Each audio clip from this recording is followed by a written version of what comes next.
Je pense que c'est important d'être là. Donc moi, je l'ai toujours fait indépendamment du fait d'avoir une présidence de la délégation belge ou pas. Je crois que c'est important par rapport aux acteurs de leur montrer qu'on se bouge, qu'on prend en considération toute une série de revendications.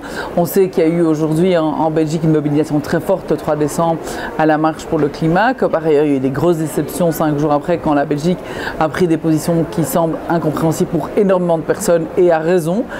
Donc je crois qu'il y a une nécessité d'abord de travailler certainement sur cette question de gouvernance climatique, et je le ferai dans le cadre de la présidence de la Commission nationale climat à partir de janvier 2019, mais surtout de prendre le temps avec mes collègues d'échanger nos points de vue, de voir comment est-ce qu'on peut relever les ambitions de la Belgique. On sait qu'il y a une résolution qui a été adoptée au Parlement européen le 25 octobre dernier qui demande de relever les ambitions.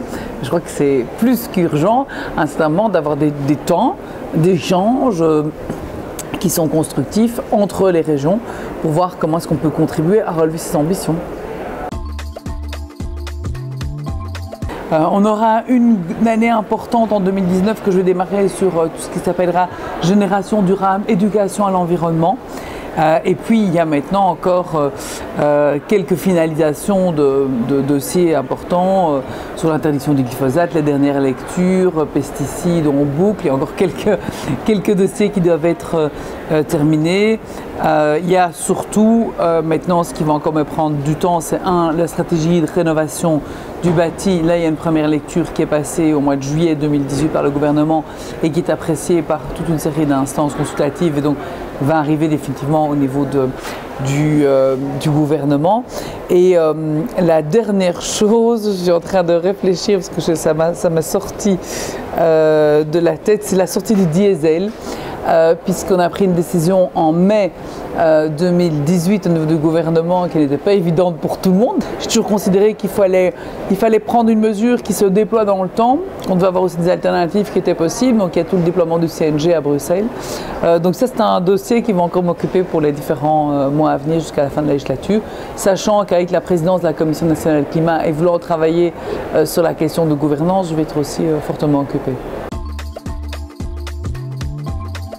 En fait, c'est en décembre 2014 que je suis venue avec cette idée la première fois, puisque je sortais d'une charge qui était celle du commerce extérieur et qu'il existe une agence en fait fédérale pour le commerce extérieur. Et je trouve que le mode de fonctionnement était quelque chose d'intéressant dans la mesure où ça vous permet d'avoir un conseil d'administration avec évidemment des représentants des ministres concernés, mais surtout des experts et des personnes issues de la société civile. Ce qui permettrait d'avoir à ce moment-là un mécanisme de transparence sur les ordres du jour qui sont mis en place au niveau de ces conseils d'administration, les procès-verbaux aussi qui doivent pouvoir être publiés avec les positions des uns et des autres, ce qui va quand même éviter d'avoir cette impression comme ça constante de on a fait les choses derrière notre dos. Je pense que d'avoir de la transparence et de la bonne gouvernance est essentiel sur le plan climatique. D'avoir aussi un forum permanent. Je pense qu'aujourd'hui, une des difficultés de la gouvernance climatique, c'est qu'on entend beaucoup parler en fait de la thématique à l'approche d'une COP, on entend parler à la veille d'un Conseil européen, mais que ça ne donne pas toujours, et c'était mon impression, une nécessaire fluidité permanente en fait d'échange qui permettra à ce moment-là de dire attention, là l'ambition elle va être légèrement trop basse par rapport aux objectifs, il faut le relever. Si vous mettez en place une agence fédérale pour le climat avec des ordres du jour, des PV, entre par exemple le dimanche 3 décembre, marche pour le climat, et le mardi 5 où la directive de passer au plan européen, vous auriez d'avoir une convocation d'urgence du conseil d'administration en disant attention, là il y a un signal qui a été envoyé, je vous rappelle que demain au niveau du conseil, il y a juste un diplomate qui va y aller parce que la ministre fédérale n'y va pas, on va avoir une difficulté. Et donc on évite ce genre de situation. Maintenant, ça permet aussi de définir les positions en amont et de ne pas avoir des négociations qui s'opèrent systématiquement, peut-être même au sein d'une COP. Alors, je pense que s'il y a une négociation, c'est plutôt pour encore relever le niveau d'ambition, mais surtout pas pour freiner. Donc, j'ai éprouvé le modèle comme tel dans une autre matière.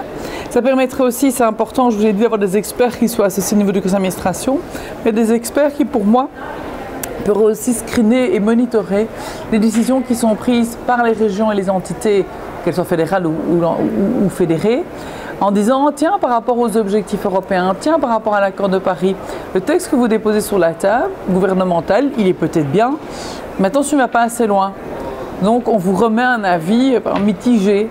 Et quand ça arrive au niveau de la table d'un gouvernement, Mais d'avoir eu cet avis de cette agence qui dit votre mesure, par exemple, qui déploie tel ou tel transport en commun, elle met 5 ans, pour nous, par rapport aux émissions de gaz à effet de serre, il faut raccourcir. Je n'ai pas l'habitude de dévoiler le contenu des discussions que j'ai avec mes collègues. Mais vous pouvez toujours essayer. On a essayé pendant 1 an sur le burden sharing. Et je pense que si on a réussi à avoir un accord sur le président bruxellois, c'est parce qu'on a fait les choses avec beaucoup de discrétion, d'opiniâtreté, mais certainement pas en dévoilant le menu des discussions. Il y a la question de la lasagne institutionnelle. Il n'y a pas que ça. Il y a la question des asymétries aussi. Des asymétries en termes de majorité.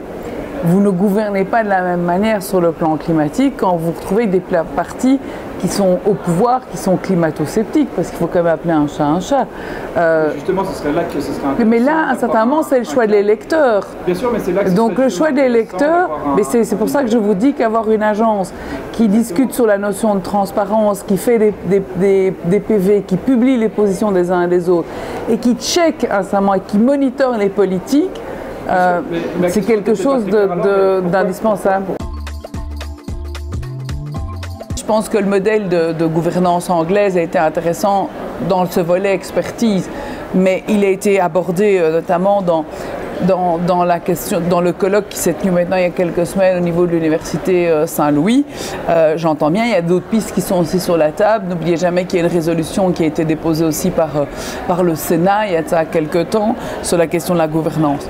Il y a une complexité institutionnelle, il y a une question effectivement d'éclatement des compétences, mais je reste adversaire d'une refédéralisation parce que je pense que les leviers ne sont pas au niveau fédéral. Je trouve qu'il faut beaucoup plus contractualiser aussi d'une certaine manière les objectifs des entités fédérées et fédérales, et ça peut se faire à travers une agence. Maintenant, une loi climat, j'ai pas de problème avec ça, mais il faut pas penser qu'il y a une solution qui est plus la panacée qu'autre. Je pense qu'il y a un état d'esprit général et il y a aussi il faut amener un panel de solutions. Mais vous n'empêcherez jamais le vote de l'électeur. Et donc aujourd'hui, personne ne peut savoir ce qui sortira des urnes au mois de mai 2019. Et j'espère, très sincèrement, que ne sortiront pas des urnes renforcer les climato-sceptiques de ce pays.